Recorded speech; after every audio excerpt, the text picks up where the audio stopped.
Hey guys, welcome back. I hope you're having an amazing day. Let's get right into the stories. The first one is an entitled People story. The old farmhouse on the edge of town holds a special place in my heart. It's been in my family for 3 generations, dating all the way back to when my great-grandfather first settled in this area. He built that house with his own 2 hands after purchasing the plot of land for next to nothing. Back then, this was all empty fields and forest as far as the eye could see. My grandpa grew up in that house, helping his dad work the land. When he got older, it was passed down to him. Those were my dad's childhood memories. Exploring the woods, fishing in the creek, and learning everything about farming from his own father. When my grandpa got too old to handle the work anymore, my dad took over. He moved into the farmhouse after he got married, raising me and my siblings there. We have so many cherished memories. Holiday dinners around the big wooden table, playing hide and seek in the hayloft, gazing at the stars from the front porch. Sure, the house is old. It could use some repairs and a fresh coat of paint, but it's still standing solid, a testament to the hard work and care my family has put into it over the decades. That's why I was horrified when a police officer showed up at my door one day claiming the city now owned the property. "Excuse me?" I said, completely blindsided. "What are you talking about?" "This property and structure are now under ownership of the city due to unpaid back taxes," the officer declared arrogantly. My mind reeled. Back taxes? How could there be unpaid taxes on a house that had been in my family for generations? "I'm sorry, but you must be mistaken," I replied as calmly as I could. "My family has owned this land for over 60 years. I have the original deed right here that I can show you." The officer barely glanced at the document before dismissing it. "That deed must be outdated because according to city records, taxes haven't been paid on this property in over a year." I was stunned. There had to be some kind of mistake. "Sir, I can assure you my family has never missed a tax payment," I said firmly. "We even have receipts of all payments made over the years. This property rightfully belongs to us." The entitled officer scoffed. "It doesn't matter what you say. The records show otherwise. Now step aside while I take care of this." He tried to push past me into the house, but I stood firmly in place, blocking the doorway. "With all due respect, I cannot allow you to seize property that does not belong to the city," I stated, "especially not when I have documentation proving my family's legal ownership." The officer looked annoyed now. "Don't make this difficult," he warned. "Refusing to cooperate will only lead to bigger problems for you." I stayed resolute. "The only one causing problems here is you by trying to take away my family's long-held home based on incorrect information. I intend to get to the bottom of this." The officer threateningly put his hand on his belt near his gun. "Are you questioning my authority here?" he said menacingly. "Not at all," I said, keeping my cool. "I'm simply questioning the facts. There has to be some kind of mistake in the records, and I aim to sort it out. In the meantime, you have no right to seize this property or enter my home." The officer looked like he wanted to argue more, but my unwavering stance made it clear I would not be intimidated or back down. "Fine, we'll see what the court has to say about all this," he huffed angrily. "But don't think you can ignore a legal order." With that, he stomped off. I took a deep breath, shaken by the encounter. I knew I had to act quickly to protect my rights. The next day, I went straight to the records office to investigate. Just as I suspected, the unpaid taxes documentation was completely erroneous. After digging deeper, it became apparent that another property with a similar address had taxes owed, not our farm. It was an honest mistake, but one that entitled officer was all too quick to use to try and seize our beloved family home. Armed with the correct paperwork, I contacted a lawyer friend of mine who agreed to help me file an injunction to halt any attempt by the city to take ownership of the property. We also notified them of their mistake with the back taxes mix-up. It took several weeks of court dates and legal filings, but finally a judge ruled in my favor, upholding my family's sole ownership rights. The entitled officer was forced to apologize for overstepping and admit he acted without proper cause. I wish I could say that was the end of it, but sadly it was not. That officer clearly had it out for me now. He started finding excuses to stop by the farmhouse, poking around trying to find any violations he could ticket me for. His harassment was obvious, but I chose to take the high road, always staying cooperative and polite during his visits. It all came to a head one night when I caught him sneaking onto my property, presumably looking for a reason to issue another citation. Enough was enough. This had gone beyond simply doing his job. I contacted his superiors and filed an official complaint of misconduct and abuse of power. An internal investigation was launched, and sure enough, multiple witnesses came forward about his unethical practices. In the end, the officer was fired from the force. Turns out I wasn't the only one he had harassed and intimidated over property rights. His downfall was trying to bully the wrong person, someone willing to stand up for themselves and bring his corruption to light. The farmhouse still stands just as solid as ever. My great-grandfather would be proud to know that his legacy remains, carried on through generations who cherish our family's history and hold it dear. We weathered the storm but came out the other side stronger. Our old house may look shabby to outsiders, but to me it's a shining example of strength, resilience, and the power of refusing to back down when you know you're in the right. The records don't lie. This land was meant to remain in my family. No amount of intimidation tactics or legal threats will ever change that. Sir, you picked the wrong fight trying to seize something that was never yours to take. But I guess some folks never learn until they lose everything. The next one is a pro-revenge story. This all happened in an EU country. I won't say which one, sorry. I did my apprenticeship in a mid to big size factory as a machine operator. After I completed my apprenticeship, I worked in production for around 1 month. Then I got called into the office and they asked me if I could do some holiday replacement, so I said yes, why not? Better hours and clean work. I got taught the systems, which were pretty easy because I manufactured those parts for 1 year. After my coworker came back from their vacation, they asked me to stay and become a part of their team, so I said yes. It sounds good. So I was now working in the sales quality department.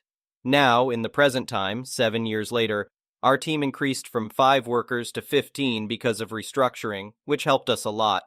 My boss retired last fall, and after Christmas, we got a new young boss around my age, 27, who was a major jerk and sexist. We got a few weeks before him, a new hire, a lovely young girl, age 19, whom I trained. If you are new, you are prone to making errors, which is totally fine in my opinion. So I came in last Tuesday to hear my new boss screaming like a maniac at this young girl. I asked her what happened, and she said she filled out the wrong form, which happens even to me. My boss noticed it and screamed at her. I paraphrase it. Boss, you stupid little person, how dumb can you be to fill out the wrong form? I should fire you and make sure that you never find any work in this field again. My coworker started crying at this point. Then my boss stormed into his office and slammed the door shut. I asked my coworker if she was okay and she was still sobbing, so I brought her some coffee and took her to our office, Grandma. Everyone loves her so much. I was at this point pretty upset and told everyone what happened. After they learned what he did to our new coworker, 3 of them stormed into his office and quit after 25 years in this company. My boss said to them that they were worthless and overpaid. They told us that, and a plan was formed. Everyone will quit except for me for now. What my boss didn't know yet is we had a huge customer audit happening in 3 weeks, for which I am the only one certified to prepare. If we fail this, it would cost us 15 to 20 million euros, and the customer would pull the contract. So after my boss learned that the whole department quit except for me, he was even more upset. Boss, hey, why the hell did everyone quit? Me, maybe because you are an a-hole and a sexist pig? Boss, what did you just say, you jerk? Me, you know what I said? Do you remember the big audit in 3 weeks by customer X? Boss, yeah, what's about that? Me, you know that I am the only one certified to prepare for it, right? Boss, yeah, and? Me, I quit as well because I do not want to work for such an a-hole boss. See ya. And I walked right out to my other coworkers to say goodbye in the whole factory. The production VP noticed it and asked what happened, so I told him, and he was upset. He called the CEO, whom I knew pretty well, and said, Robert, the situation is critical. Come down to the production floor now. The CEO asked if it was important, and the VP said, if you want to pass the audit in 3 weeks, then move your rear end down here now. So the CEO came running down with the entire C-suite and asked what was so important. Then I spoke up and said our whole department quit today and won't come back until this person gets removed and fired. Then they asked what happened, and we told them. They were angry and asked how they could fix it. I said fire him and hire a better fit. Because I held the most training and qualifications, they asked me, which I gladly accepted. So we took off to my new office with my old department and the CEO in tow. My boss saw me and said arrogantly, "Decided to come back and beg for your job back, you little R-word." Me, "Nah, just to inspect my new office because you are fired by now." He laughed and said that I am under him and only the CEO can fire him. So the CEO came around the corner and said to my boss, "Get the heck out of my company. You are fired, and I'll make sure that every company knows what you did." My ex-boss was white as a sheet. After that, the CEO called the police and reported him for trespassing. In the end, I got a 70K raise and a bonus option, which I declined, and asked if we could split it for my co-workers.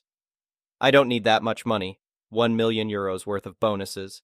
My CEO agreed, and everyone got their job back, and we completed the audit without any fails. The customer was happy, and so were we. The next one is a petty revenge story. This was approximately 25 years ago, and I still smile and laugh when I think about it. For context, I met my husband when I was 21, 48F now, and he was 34, 62 now. Hubby's ex was 13 years older than him, which puts her around my mother's age. This is important soon. We had been dating for almost 2 years, and his stepson Jack from a previous marriage was in a band and asked hubby to come see them perform. I had previously met Jack. We got along great, and he did include me in the invite. My man was just one in a line of 4. 5 husbands for Jack's mom, and he never seemed to care much for his mom. Jack did mention his mom would be there with a friend. There were plenty of tables, so no worries, right? Wrong. We get there. All is good. The band was playing, drinks were ordered, and the good times began. Hubby spots ex-wife and decides to go say hi. No problem. Hubby is seriously the kindest man I've ever met and has always tried to be nice to everyone. There was no cheating or anything terrible in their marriage. She was bad with money and blamed him for her kids' problems. He left after the counseling didn't work. She resented him because he was the only husband that left her. He goes over, says hello, and then ex waves her hand like she's brushing him off and says, "Thank you. You can go now." Hubby was not surprised, but I could tell he was pissed. Pissed he even bothered to try and pissed he let it get to him. He went outside to cool off. Cue my petty revenge! I walked over and I was calm and being as ladylike as I could. I asked her if she was pleased with herself, treating a good man like garbage again. She just smiled and laughed at me. I leaned in close so she could hear me, and I said, "You know what? It's okay, ma'am. I would slap you, but my mother, who is around your age, taught me to respect my elders. So you have a nice evening." And I went to find hubby with a very big grin on my face. We left, but Jack called hubby the next day, laughing his ass off, and congratulated me for pissing his mom off so bad she went home to another state. Still smiling, and we will be celebrating our 22nd anniversary next year. And for the record, I didn't meet hubby until he was 2 years divorced from this woman, and they had no children together. The next one is a malicious compliance story. This was about 10 years ago when I had returned to the local university to finish my bachelor's degree in political science. The preface: I was a non-traditional student, so I was a little older and a little more willing to question things. I was taking a 3,000-level political science course designed for police-I majors and required for my police-I degree. It was a fairly basic political science course, but the professor did some weird things. Specifically, there was a quiz every class over the assigned reading. These quizzes made up a significant part of the grade. But here's the tricky part. He seemed to be doing some sort of experiment with the wisdom of crowds. The setup, the correct answer for a quiz question, was the answer that was given by the most students in the class, a plurality, whether it was based on fact or not. Whatever the most students said was the answer, that was the correct answer. For example, if the question was, "What year was the U.S. Constitution ratified?" Even though the factually correct answer was 1789, if the majority of people chose 1776, then 1776 was the right answer and you got credit for your answer. If you chose 1789, you were wrong and didn't get credit. This forced you to make a decision. Try to be factually accurate or try to figure out what the crowd was going to do and go with that. Neither guaranteed you a correct answer. The majority of the time, the majority of students would actually choose the factually correct answer. But if it was a common misconception or the question was poorly worded, then that could lead to a situation where the crowd was wrong. But here's what drove me nuts. I was not willing to make my grade dependent on whatever the other students thought might be the correct answer. My grade became dependent on conforming to what the crowd said was true. I had no real control over my grade since the wisdom of the crowd could be anything. A class of 30 students was probably not a large enough crowd to give you a good example of the wisdom of crowds. Learning the material was not the point. Conforming to the crowd was what got you a good grade. Cue malicious compliance and rebellion. I figured out that if we all agreed to choose the same answer for every question, then we could all guarantee ourselves a perfect score on the quiz. In reality, I only needed a plurality of people to go along with my plan. As long as I could muster enough votes for an answer, then we could control our destiny. It didn't matter if A was the correct answer or not. If we controlled the votes, we controlled our grades. And anyone who didn't go with us, they were going to fail regardless of whether their answer was actually correct or not. I met everyone at the door to the classroom and explained the plan. For every question, we are going to choose the first option. If it's multiple choice, it's option A. If it's true-false, we are choosing true. If we all agree to this, then we can all get perfect scores. If you decide to go against us, your answer will be wrong. The first class we did this, the professor figured out after a few questions that we were gaming the system. He had us redo the quiz and graded us on the factually correct answers. After the second class we did this, the professor changed the rules. There were 2 answers that would get you full points: the factually correct answer and whatever answer the majority agreed upon. Results. In the end, I was okay with this arrangement. I could study and give the correct answer without being penalized for not conforming to the crowd's thinking, or if I made the same mistake as the majority of people, then I still got credit for it. And it was a good discussion point for the class. Yes, I got an A in the class. I'm not sure if the professor ever figured out who organized the rebellion, but I did end up working with him in grad school, and we got along just fine. Afterward, I always wondered, did he do this to teach us about the power of grassroots organizing? It might not have been his intention, but he turned me into a leader even though I never wanted to be one. I organized a campaign to overthrow bad leadership, and we created a new regime where truth and discourse were both valued. And we learned that a plurality of voters can determine the path forward even if they are not the majority. The next one is an entitled people story. So I live on the big island of Hawaii, and last year I was working at a local resort doing concierge. Most of the job was helping people figure out what they want to do while on vacation, like snorkeling, guided hiking tours, helicopter rides, etc. One afternoon I was approached by a guy who wanted to take a tour to the Captain Cook Monument, which is known for having great snorkeling, but is only accessible by a steep and fairly grueling hike, or by boat kayak tour through a permitted company of which there are only a few. He wanted to go that day or the day after, and I explained that unfortunately all of the tours were fully booked. Unfazed and without pause, he tells me to find him another boat. I explained that only certain boats are allowed to be in that area, and all of them were full. He insisted that I get on the phone and start calling anyone I could who had a boat that he could pay to take him there, and he kept saying money isn't an issue, just find me a boat. I calmly explained again that that was not possible or legal, and that no local boat captain would risk losing their license to take him there. Exasperated, he finally gave up on the boat and started asking about other tours. At this point, I mentioned that one of my favorite local tours is for stargazing on Mauna Kea. I told him all about the incredible sunset views and absolutely breathtaking stars, and that you go up in a nice van with about 14 other people. He was interested in going up the mountain, but didn't want to be around other people or be on a tour for 8 or so hours.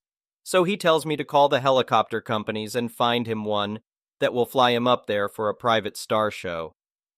I begin explaining that the mountain is restricted airspace due to the observatories at the top, and that even if it wasn't, that not only can the local helicopters not safely make it to 14,000 feet in altitude, but none of those companies do stargazing tours because they aren't trained for it and don't have the equipment.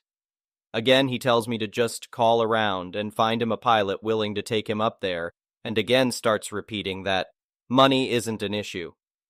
I once again calmly explain, while shrieking like a banshee internally, that no pilot is going to risk the loss of their license as well as fines and jail time for taking him up there. Finally, he throws up his hands and says, "Fine. I guess I'll just go to the beach then." Like, yeah, dude, I feel so sorry that you left planning your vacation activities until you were on vacation. Clearly have issues being told no. And now your only option is to enjoy a stunning beach in one of the most beautiful places in the world. God, I hate rich people. The next one is an entitled parent story. I am currently 21 weeks pregnant with my second baby. Both my husband and I work from home full time. We recently decided that my current office will be a great room as the nursery for the new baby. We started packing up and moving stuff around in preparation. My mom is currently visiting from out of the country and staying with us. She saw what we were doing and commented, "So you and your hubby and going to both squeeze into his small office?" I told her that's not the case. I intended to convert the guest room into my office once the second kid is old enough to attend daycare preschool at around 18 months old. But we will put a sofa bed in there or have some Japanese futons. So in case we were to have guests, they will have a place to sleep and chill out in after I get off work. Interestingly, I have told her that plan in the past over video chat, and she thought it was a good idea back then. She claimed to have no recollection of that conversation happening and immediately proceeded to get passive-aggressive with me, saying, "Okay, fine, I won't visit again then." I had to remind her that is not happening till at least 2 years from now, and there will still be space for her to stay in when she comes to visit. Besides, when my husband and I are working during the day, we hardly spend any time in the living room or family room. She has access to all those spaces. She essentially sees our current guest room as her room and expects us to keep it that way for the foreseeable future, for the few days out of the year she is visiting us. Other than that, it will just be a vacant bedroom that no one spends any time in. She complained to my dad, who actually confirmed that I have indeed spoken to them about my plan. So now she is also embarrassed at getting called out for opposing to what she had said in the past.